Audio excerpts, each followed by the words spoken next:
Bismillahirrahmanirrahim. Assalamualaikum warahmatullahi wabarakatuh.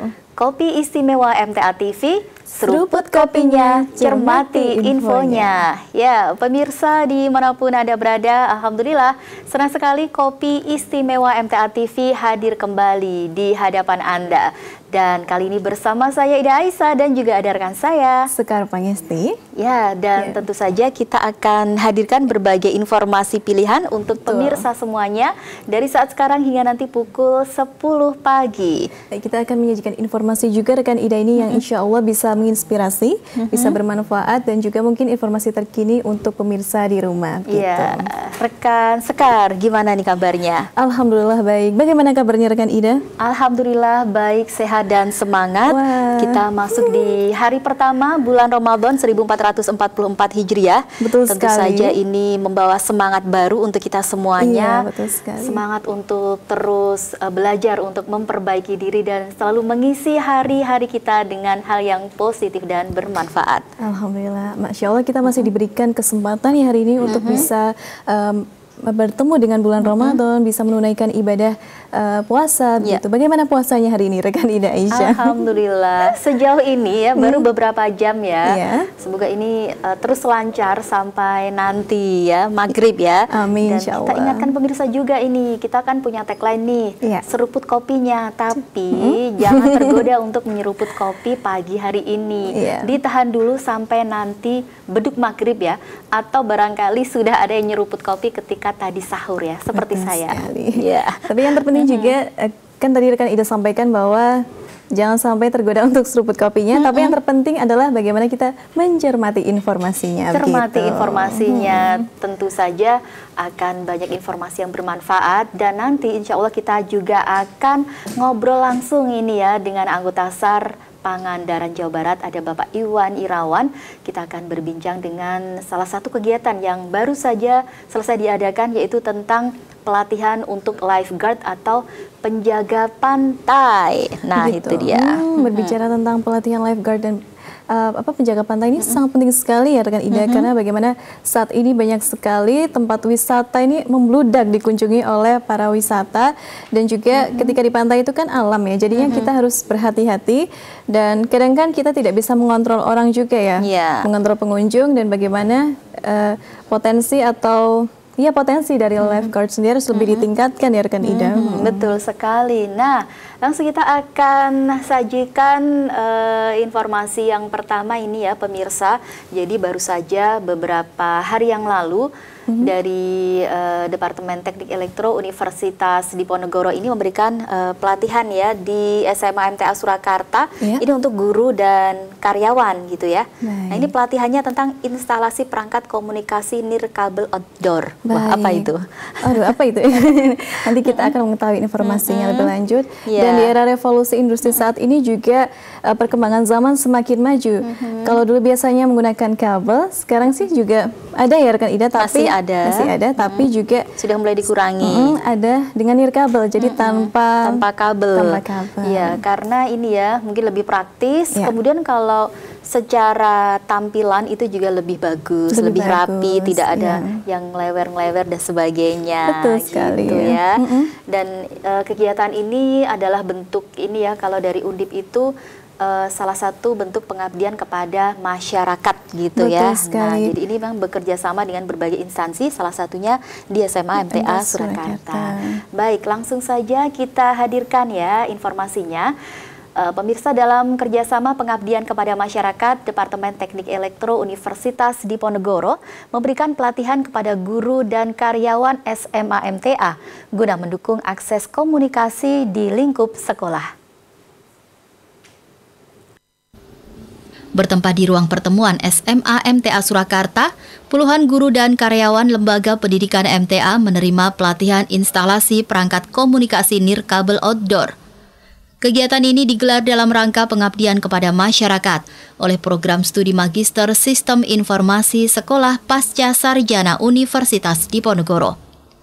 Ustadz Sularmin selaku Kepala SMA MTA Surakarta berharap setelah pelatihan ini peserta dapat mengikuti perkembangan perangkat komunikasi nirkabel dan mengaplikasikannya. Kami di SMA MTA Surakarta dan juga dari peserta seluruhnya adalah setelah mendapatkan materi kemarin, berarti kita lebih paham tentang awalnya memang tentang perkembangan daripada perangkat komunikasi nirkabel itu. Nah kemudian dari situ, dari masing-masing peserta kemarin insya Allah sebagian sudah bisa memahami, ya. Tentunya nanti akan diaplikasikan di sekolahnya masing-masing. Pihaknya menambahkan pada kesempatan ini SMA MTA memperoleh hibah berupa alat akses point yang digunakan untuk mengoptimalkan kegiatan pembelajaran. Dari Kota Solo, Jawa Tengah, Galang Alba Yufri, MTA TV. Ya baik, itu tadi ya satu informasi dari SMA MTA Surakarta tentang kegiatan pengabdian kepada masyarakat dari Universitas Diponegoro. Nah, seperti itu gambarannya ya. Sangat bermanfaat sekali pelatihan ini bagi guru dan karyawan, karena sebagai seorang pendidik ini juga harus selalu update atau meningkatkan bagaimana menyiapkan media pembelajaran melalui saat ini kan eranya internet begitu ya. Itu kan akan lebih mengikuti dan juga bisa bermanfaat juga bagi anak-anak ini sebagai inovasi begitu rekan Ida. Ya, dan semoga saja ini ya kegiatan pengabdian kepada masyarakat dari Universitas Diponegoro ataupun juga berbagai perguruan tinggi ini memang benar-benar bisa ya bekerja sama dengan berbagai instansi sehingga bisa dirasakan manfaatnya untuk masyarakat luas. Betul termasuk sekali. Di ranah pendidikan gitu ya. Betul. Dan ini saat ini di dalam pendidikan tadi kan SMA nih rekan Ida, dan saat ini ada di TK nih. Di TK tentu kalau misalnya guru TK itu memberikan pendidikan tentunya untuk murid itu yang pertama. Tapi yang kedua ini adalah juga memberikan pendidikan kepada orang tua rekan Ida. Untuk gitu. Apa? Untuk parenting gitu. Bagaimana bisa caranya mengasuh anak atau bagaimana cara kita mengkomunikasikan sesuatu kepada anak, ini juga penting sekali ya rekan Ida ya. Baik, jadi memang yang sekolah itu memang anak-anaknya, putra-putrinya yang harus pintar, tidak hanya anak-anaknya gitu ya. Orang tua juga harus lebih pintar, terutama dalam pengasuhan. Terutama di ini juga ya, di era di tengah-tengah seperti ini banyak sekali gangguan gitu ya. Baik itu dari teknologi sendiri atau dari lingkungan pergaulan. Kalau mungkin orang tua terlalu sibuk dan lain sebagainya, mungkin anak-anak jadi kurang perhatian seperti itu ya. Nah, bagaimana orang tua bisa tetap mendidik mungkin di era yang tantangannya seperti yang disebutkan rekan Ida tadi, tantangannya juga lebih berbeda ya, lebih lebih berat ya, lebih berat, lebih beragam. Kalau dulu mungkin hanya sedikit permasalahan, tapi sampai sekarang ini kan banyak sekali beragam permasalahannya. Ya, baik dari misalnya gadget, lalu ada juga tadi disebutkan pergaulan gitu, sangat membuat tantangan yang cukup menantang juga bagi orang tua. Apalagi kalau anak sekarang mungkin ini ya, cara mendidiknya tidak bisa dengan terlalu tegas atau keras ya. Tidak bisa. Memang harus dengan cara yang berbeda untuk saat ini. Berbeda, iya. Ya, baik. Baik, dan pemirsa, kali ini kita akan menyajikan informasi bahwa langsung dibaca. Iya. Berlokasi di gedung guna memberikan motivasi kepada wali murid Departemen Teknik Kimia Universitas Diponegoro bekerjasama dengan TKIT MTA Ngalian, Kota Semarang, Jawa Tengah, mengadakan parenting mengenai peran dalam pendidikan anak. Berlokasi di gedung TKIT MTA Ngalian, Kota Semarang, Jawa Tengah, kegiatan parenting mengenai peran orang tua dalam meningkatkan kecerdasan anak dilakukan pada Kamis lalu. Kegiatan ini digelar atas kerjasama Departemen Teknik Kimia Universitas Diponegoro dengan TKIT MTA Ngalian dalam pelaksanaan pengabdian kepada masyarakat.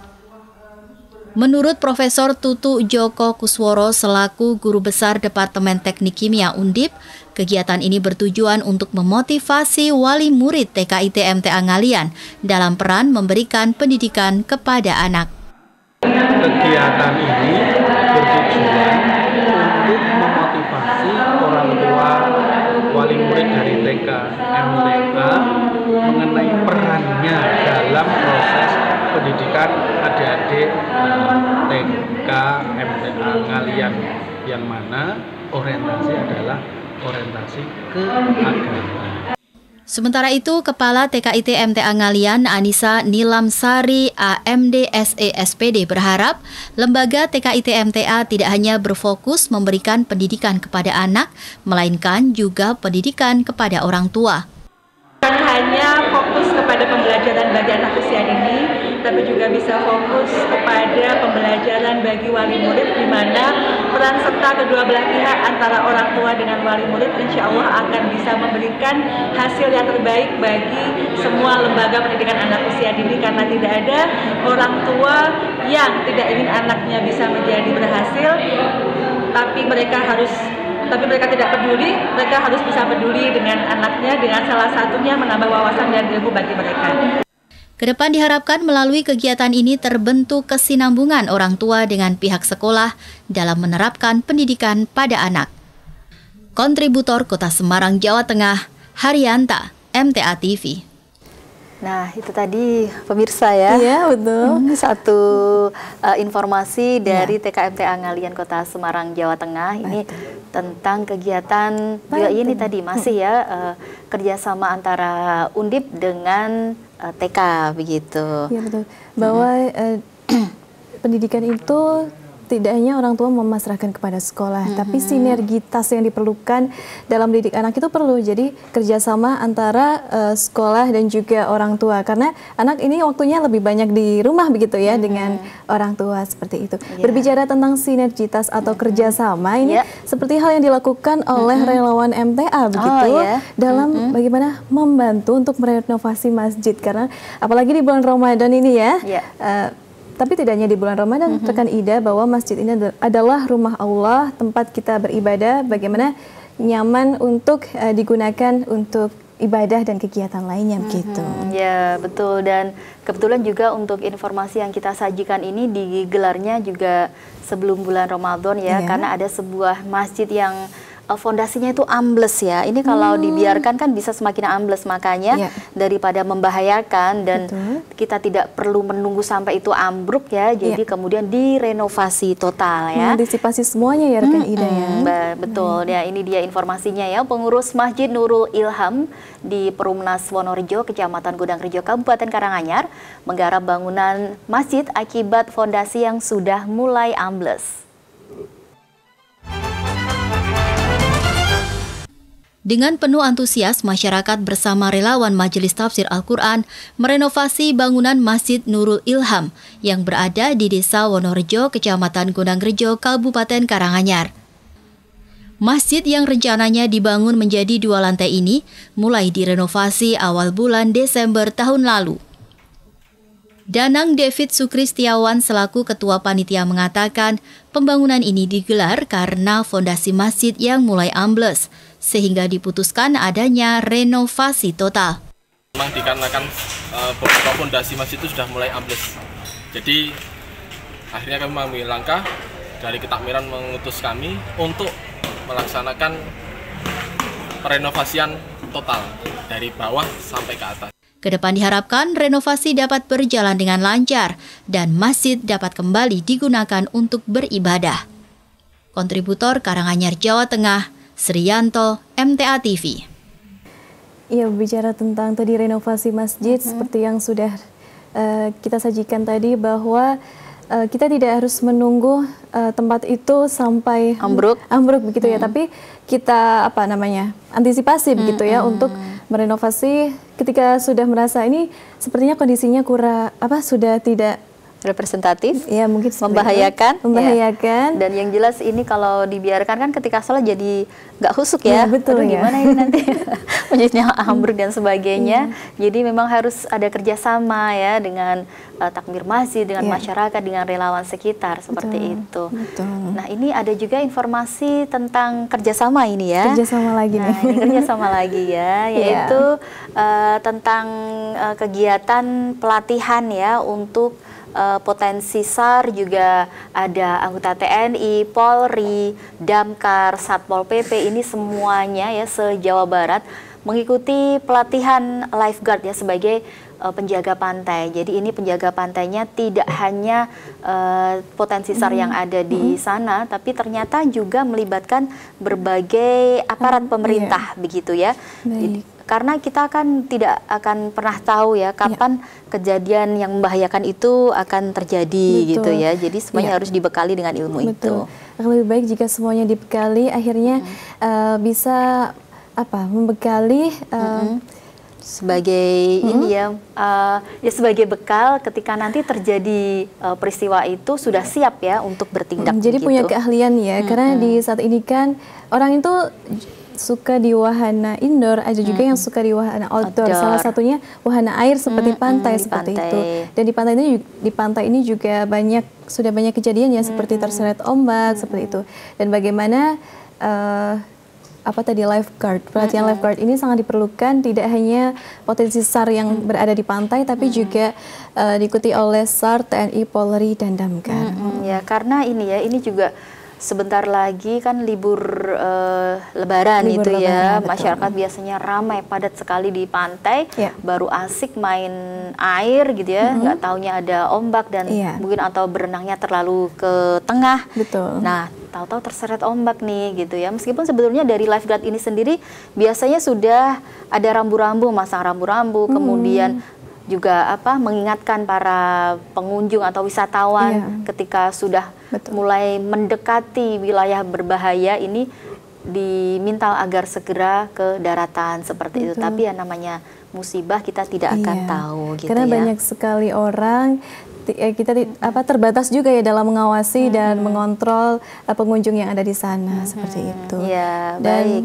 Informasinya seperti apa ini? Ini ada informasi tentang menindaklanjuti seruan Gubernur Jawa Barat, sejumlah potensi SAR mengikuti pelatihan lifeguard di pantai Barat Pangandaran guna memenuhi sumber daya penjaga pantai. Puluhan peserta terdiri dari potensi SAR, TNI, Polri, Damkar, dan Satpol PP di Provinsi Jawa Barat mengikuti pelatihan lifeguard atau penjaga pantai yang digelar oleh Jabar Quick Response di Pantai Barat Pangandaran belum lama ini.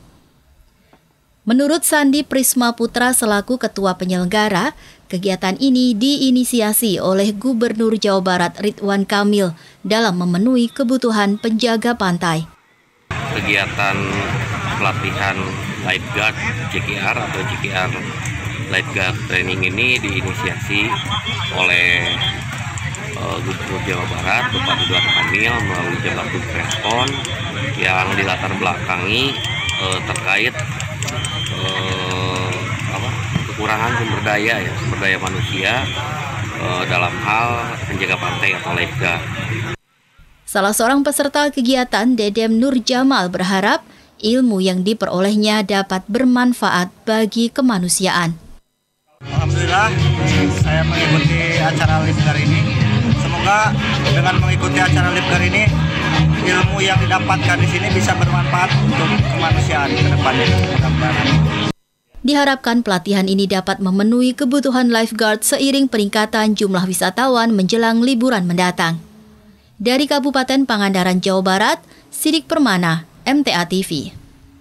Ya, penting sekali ya rekan Ida, pelatihan lifeguard tentunya ditambah ini seiring bertambahnya jumlah pengunjung wisatawan di pantai seperti itu, dan ini juga sangat penting sekali untuk meminimalisir hal-hal atau kecelakaan yang tidak diinginkan di area pantai seperti itu.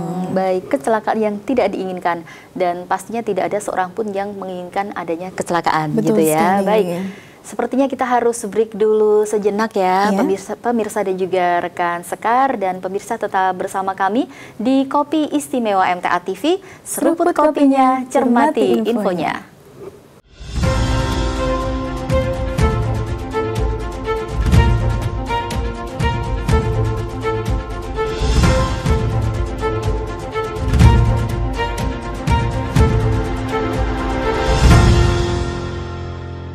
Ya, pemirsa, kembali di Kopi Istimewa MTA TV, seruput kopinya, cermati infonya.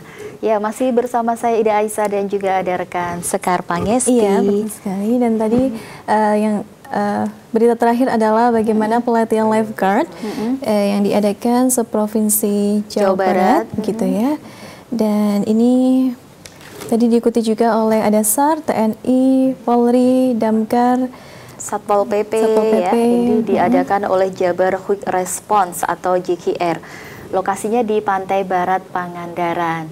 Dan terkait hal itu pemirsa, kita akan berbincang dengan Bapak Iwan Irawan selaku Ketua SAR MTA Pangandaran tentang kegiatan lifeguard ini sendiri. Kita sudah tersambung dengan Bapak Iwan yang ada di Pangandaran. Assalamualaikum warahmatullahi wabarakatuh, Pak Iwan. Waalaikumsalam warahmatullahi wabarakatuh, Mbak Ida. Ya, apa kabar Pak Iwan? Alhamdulillah sehat, Mbak Ida. Alhamdulillah sehat, ya. Nah, saat ini di studio MTA TV ada saya Ida dan juga ada rekan Sekar ini, Pak Iwan. Kita pengen ngobrol ini ya tentang pelatihan lifeguard yang baru saja selesai digelar. Ini tepatnya kapan ini, Pak Iwan? Untuk pelaksanaan kegiatan tersebut registrasinya tanggal 16 Maret sampai kemudian di penutupan 19 Maret. Iya, baik. Ini seluruhnya di Pantai Barat Pangandaran atau juga di tempat lain ini, Pak Iwan? Untuk materinya kebetulan ada di luar pantai, yaitu di kolam renang, Mbak. Ada materi kolam renangnya. Oh gitu ya, baik Pak Iwan. Nah, untuk gambarannya seperti apa ini Pak Iwan? Kegiatan pelatihan lifeguard ini kok sampai 4 hari? Ini dalam rangka tentu saja meminimalisir kecelakaan pantai dalam rangka persiapan high season nanti Lebaran. Dengan adanya pelatihan yang selama 4 hari ini, harapannya dari potensi SAR maupun instansi terkait yang diundang di kegiatan ini dapat menyerap ilmu secara maksimal yang diberikan oleh instruktur, sehingga nanti saatnya liburan panjang ataupun high season, mereka para potensi SAR bisa diberdayakan oleh pemerintah daerah Kabupaten Pangandaran untuk membantu lifeguard dalam rangka tindakan preventif ataupun pencegahan, sehingga para tamu ini bisa lebih nyaman untuk berwisata pantai di Pantai Barat Pangandaran. Seperti itu, Mbak. Iya, baik. Kalau sebetulnya untuk materinya itu apa saja dan bedanya apa sih ini Pak Iwan, pelatihan lifeguard dengan water rescue? Kemiripannya mungkin di pertolongan untuk korban, tapi untuk yang lainnya lebih ke spesifik lagi, Mbak. Agak beda dengan pelatihan water rescue yang biasa dilakukan. Seperti apa itu Pak Iwan? Salah satunya ada session yang namanya run swim run, lari sejauh 200 meter, kemudian renang ke pantai sejauh 400 meter tanpa menggunakan alat pengaman ataupun life jacket, Mbak. Ini yang beda dengan pelatihan water rescue lainnya. Iya. Berarti yang ikut ini otomatis wajib sudah harus bisa renang ini Pak Iwan ya? Betul sekali. Salah satu antisipasinya yaitu saat kegiatan ataupun session di materi kolam, kalau di materi kolam dirasa tidak mumpuni untuk dilanjutkan di session run swim run di lepas pantai, maka saat itu juga peserta tidak dilanjutkan. Tapi untuk kemarin semuanya lanjut, dari 61 peserta, semuanya lanjut ke session run swim run di lepas pantai. Alhamdulillah. Termasuk yang dari SAR MTA ini berarti juga bisa ini Pak Iwan?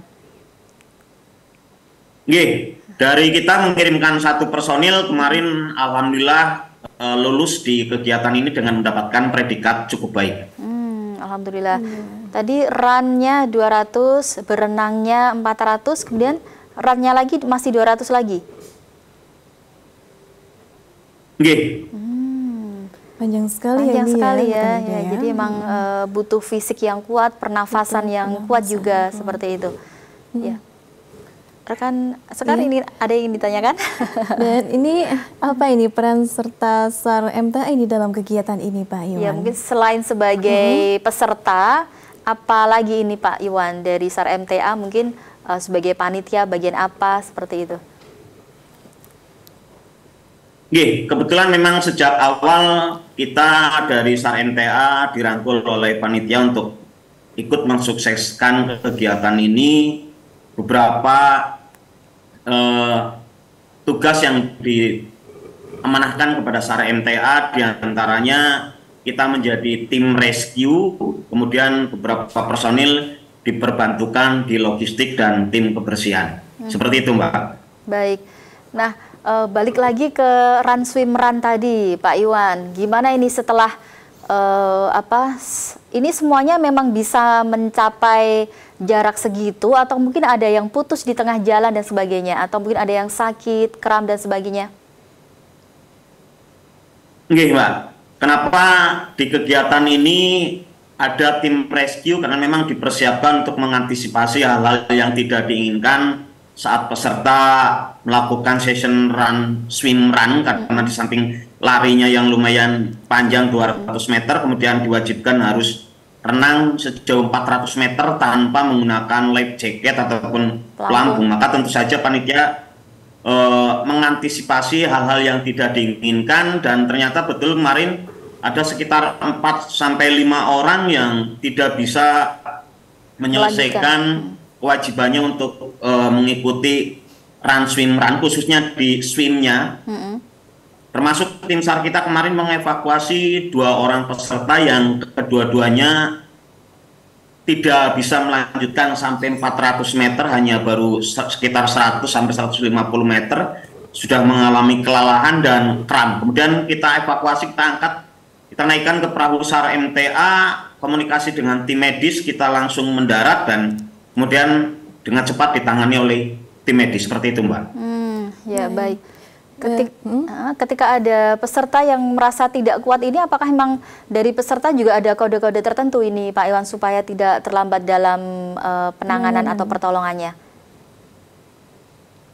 Kebetulan per 3 atau 4 peserta yang swim ataupun renang ini dibersamai ataupun didampingi oleh tim lifeguard yang menggunakan papan seluncur, sehingga kalau kemudian peserta yang mereka awasi ini terlihat sudah lelah ataupun memberikan kode, mengangkat tangan, melambaikan tangan, kami tim rescue tidak boleh masuk ke arena ataupun ke ruangan tempat swim itu. Mereka yang dari balawista dulu yang membantu untuk mengeluarkan dari lintasan, kemudian setelah di luar lintasan baru kita dari tim rescue mengevakuasi dengan cara mengangkat, menaikkan, kemudian membawa ke darat untuk segera ditangani oleh tim medis. Seperti itu, Mbak. Ya, baik. Ini jadi memang pelatihan tapi tidak main-main ini ya, Pak Iwan ya. Karena memang betul sekali, Mbak. Ya, baik.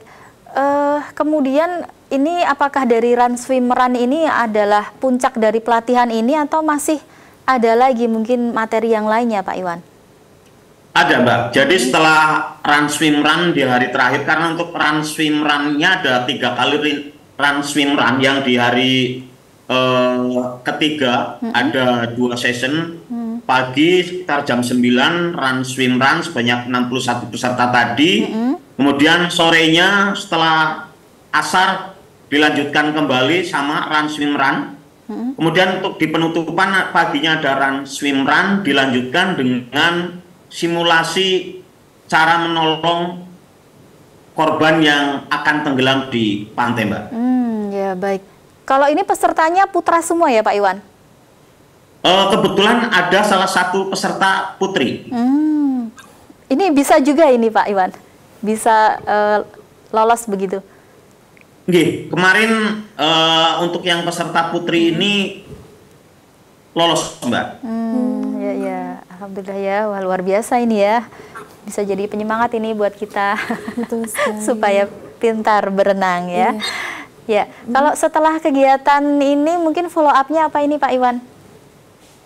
Tentu saja harapannya dari panitia ataupun dari internal SAR MTA sendiri, ilmu yang didapat bukan hanya sekedar sebagai tabungan saja, tapi bagaimana kemudian ilmu ini bisa bermanfaat bagi kemanusiaan.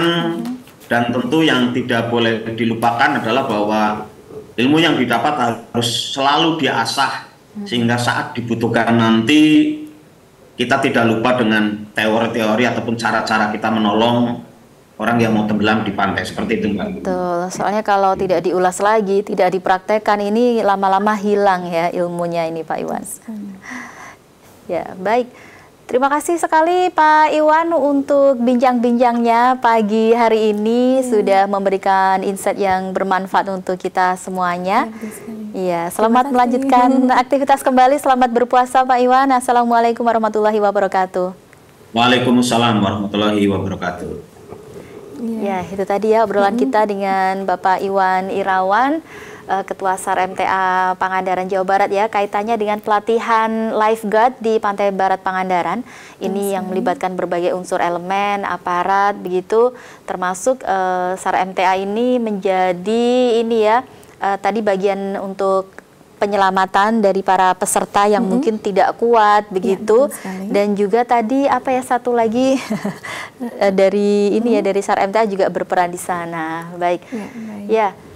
Meriah sekali ya acaranya. Tentu berbicara tentang kemeriahan, ini seperti kegiatan yang dilakukan oleh santri TPQ se-Kecamatan Gemolong bagaimana menyambut bulan suci Ramadan. Tapi kalau dikilas ya rekan Ida, tadi kan pelatihan lifeguard ini juga sebagai persiapan antisipasi untuk membludaknya pengunjung atau wisatawan saat libur lebaran. Nah, kalau saat ini adalah bagaimana kemeriahan santri mengadakan kegiatan pawai dalam menyambut bulan Ramadan seperti itu. Betul, ini jadi para santri TPQ se-Kecamatan Gemolong, Kabupaten Sragen, Jawa Tengah. Informasinya, pemirsa ya, kemeriahan menyambut datangnya bulan suci Ramadan mulai terlihat di berbagai daerah, di antaranya dengan pawai santri TPQ di Kecamatan Gemolong Sragen dan juga di Kecamatan Kartosuro, Sukoharjo, Jawa Tengah berikut ini. Seperti inilah kemeriahan santri TPQ se-Kecamatan Gemolong dalam kegiatan pawai menyambut bulan suci Ramadan. Kegiatan diikuti ribuan santri, termasuk santri TPQ MTA Gemolong. Pawai dimulai dari halaman kecamatan dan finish di Taman Edupark. Menurut Ustadz Ahmad Lili Subagia selaku Ketua Batko TPQ Kecamatan Gemolong, kegiatan ini bertujuan untuk meningkatkan semangat di bulan Ramadan, serta menjalin ukhuwah di antara umat muslim. Salah satunya adalah untuk mengingatkan semangat kembali untuk menghadapi bulan Ramadan dan menjalin ukhuwah sesama muslim yang ada di Kecamatan Gemolong. Dengan kegiatan ini diharapkan ukhuwah Islamiyah di Kecamatan Gemolong dapat terjalin erat. Keseruan pawai santri juga dirasakan ratusan santri TPQ di Desa Makam Haji, Kecamatan Kartosuro, Kabupaten Sukoharjo, dalam menyambut Ramadan tahun ini. Kegiatan digelar di lapangan Desa Makam Haji, dirangkai dengan goes serta fasilitas cek kesehatan gratis oleh tim Rumah Sakit Islam Yarsis. Menurut Ketua Umum Pelaksana Kegiatan Ramadan Desa Makam Haji, Haji Sukidi, kegiatan ini bertujuan untuk menciptakan umat Islam Desa Makam Haji yang madani. Tujuannya adalah tidak lain sesuai dengan jargon kita, yaitu takmir Masjid Bangkit, Masjid Gubernur, umat Islam bersatu, Makam Haji Jaya. Artinya kita ingin menyatukan seluruh masyarakat Makam Haji untuk bersatu padu, membangun masyarakat Makam Haji, membangun Sukoharjo yang lebih makmur, lebih sejahtera, sesuai dengan program daripada Ibu Bupati Sukoharjo. Kepala Desa Makam Haji Agus Purwanto SE berharap dengan kegiatan ini dapat mempersatukan masyarakat desanya. Di sini saya selaku Kepala Desa Makam Haji berharap bahwa ke depan dengan adanya menyambut Ramadan Makam Haji ini bisa mempersatukan kita, mempunyai visi-visi kita untuk memajukan desa kita, khususnya warga-warga Desa Makam Haji di seluruh Desa Makam Haji. Kegiatan ini digelar atas kerjasama pemerintah Desa Makam Haji, AMMI, IPHI, LP2A, dan Badan Kemakmuran Masjid se-Desa Makam Haji. Kontributor Sragen dan Sukoharjo, Jawa Tengah, Muhammad Anwar, Muhammad Rizky Nasruddin, dan Latifah, MTA TV. Baik, meriah sekali rekan Ida kegiatan Pawai Ramadan yang diadakan di TPK tadi Kecamatan Gemolong Sragen dan juga di Desa Makam Haji Kartosuro, Sukoharjo. Kalau waktu kecilnya rekan Sekar juga ada yang seperti itu. Pawai menyambut Ramadan. Ada rekan Ida. Jadi dan termasuk ini ya yang ikut memeriahkan juga. Ya, mungkin bisa seperti itu. Kalau rekan Ida juga dulu seperti itu? Saya sudah lupa. Sudah lupa ya, sudah lama. Tadi juga selain pawai ini ada cek kesehatan gratis ya. Ada goesnya juga ya. Jadi memang sebelum Ramadan dipersiapkan dulu supaya kondisi badannya lebih sehat. Jadi ketika puasa nanti tidak jatuh sakit gitu. Baik. Dan juga ada informasi yang lainnya ya, ini kalau tadi kemeriahan, bersenang-senang, membangkitkan semangat untuk masyarakat semuanya dalam rangka menyambut bulan Ramadan. Nah ini ada informasi yang ya cukup memprihatinkan ini ya, yaitu peristiwa kebakaran ya, sebuah rumah, tapi ini alhamdulillah cuman bagian dapur ya. Ini jadi di sebuah rumah ini terbakar begitu ya, karena anak si pemilik rumah bermain korek api begitu ya. Jadi ini kita sampaikan informasi ini kepada pemirsa supaya jadi kewaspadaan juga begitu ya. Supaya lain waktu kita juga lebih berhati-hati, lebih waspada, mengingatkan putra-putri kita supaya bermainnya lebih berhati-hati lagi begitu. Baik, kita akan sajikan informasinya ya rekan Ida. Baik, pemirsa, si jago merah melahap dapur sebuah rumah di Kelurahan Simpang 4 Sipin, Kecamatan Telanaipura, Kota Jambi, akibat korek api yang dimainkan anak pemilik rumah. Seperti inilah kondisi rumah milik Sumanto yang terletak di Jalan Mulur 1 nomor 20 Kelurahan Simpang 4 Sipin, Kecamatan Telanaipura setelah dilalap si jago merah pada Selasa lalu. Api membakar bagian dapur dan hampir merembet ke bagian belakang rumah tetangganya. Artina, mewakili Ketua RT setempat menjelaskan api berasal dari belakang rumah yang disebabkan korek api yang dimainkan anak pemilik rumah. Asal dari belakang, berasal dari korek api yang dimainkan oleh anaknya, maka jadilah kebakaran. Semakin membesar. Merespon peristiwa itu, Satgas Pemuda Tim SAR Kota Jambi dan Muaro Jambi bergotong royong membersihkan sisa-sisa kebakaran di rumah Sumanto. Selaku Ketua 2 Perwakilan Kota Jambi, Sugeng SH menyampaikan pihaknya bersama warga akan bekerjasama dalam membantu kerepotan yang dialami Sumanto. Untuk kerjasama, untuk bergotong royong, apa yang bisa kita bantu, baik dari memberikan motivasi ataupun akan memberikan bantuan berupa tenaga ataupun pemikiran yang lain.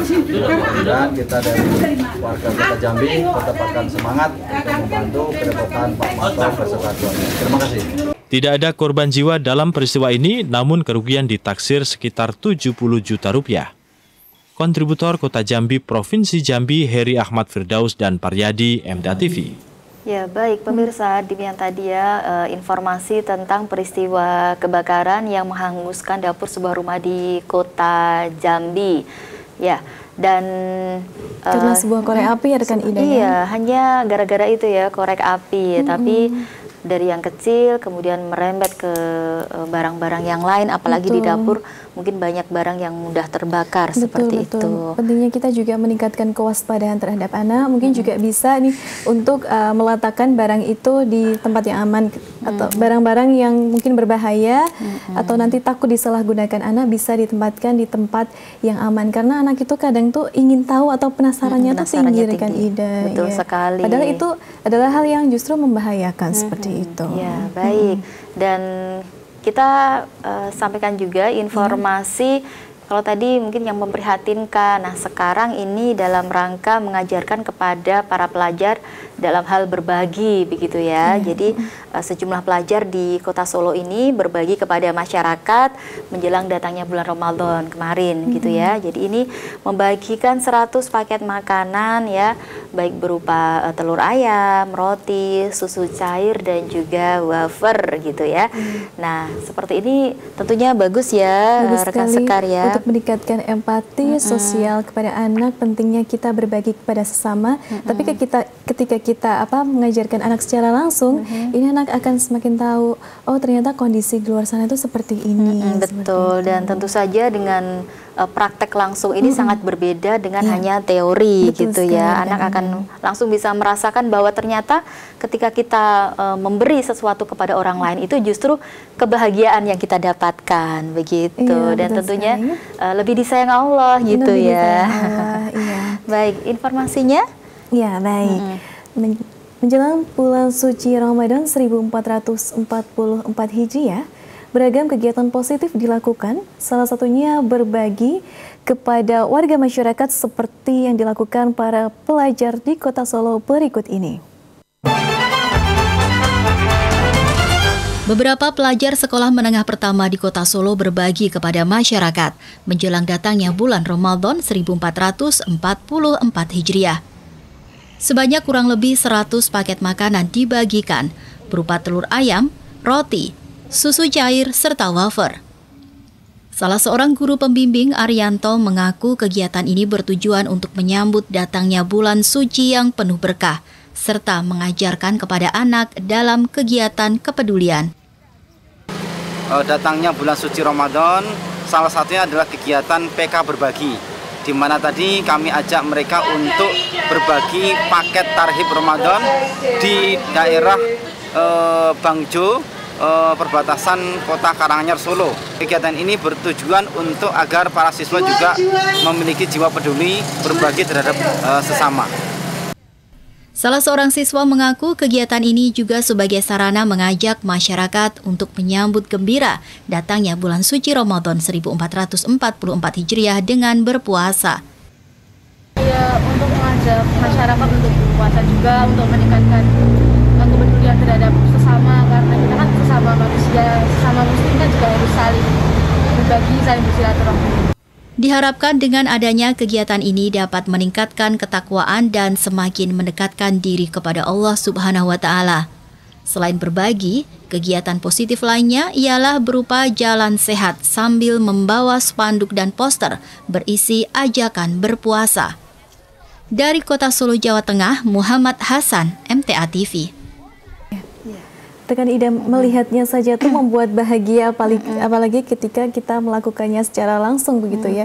Ini bisa membuat anak untuk lebih bersyukur, untuk lebih meningkatkan ketakwaan juga kepada Allah seperti itu. Iya, betul. Ketika dari kecil sejak dini sudah diajarkan bagaimana berbagi kepada orang lain, maka insya Allah ketika nanti dewasa, si anak yang sudah dewasa ini juga akan berbagi begitu ya, atau mengajarkan kebiasaan yang baik ini kepada putra-putrinya, kepada lingkungannya seperti itu. Karena untuk hal yang baik ini juga mudah juga ditularkan begitu ya. Asalkan tadi tidak hanya teori, tapi memang harus ada prakteknya secara langsung. Karena bagi yang tidak terbiasa berbagi itu mungkin berat ya. Tapi kalau kita sudah membiasakan kepada anak kita sejak dini, hal ini justru akan menjadi kebiasaan gitu ya rekan Ida, untuk berbagi kepada siapapun, termasuk orang tadi yang membutuhkan. Baik, benar sekali. Dan rekan sekalian juga pemirsa, tidak terasa kebersamaan kita di program Kopi Istimewa untuk pagi hari ini harus segera kita akhiri. Terima kasih untuk kebersamaan pemirsa semuanya.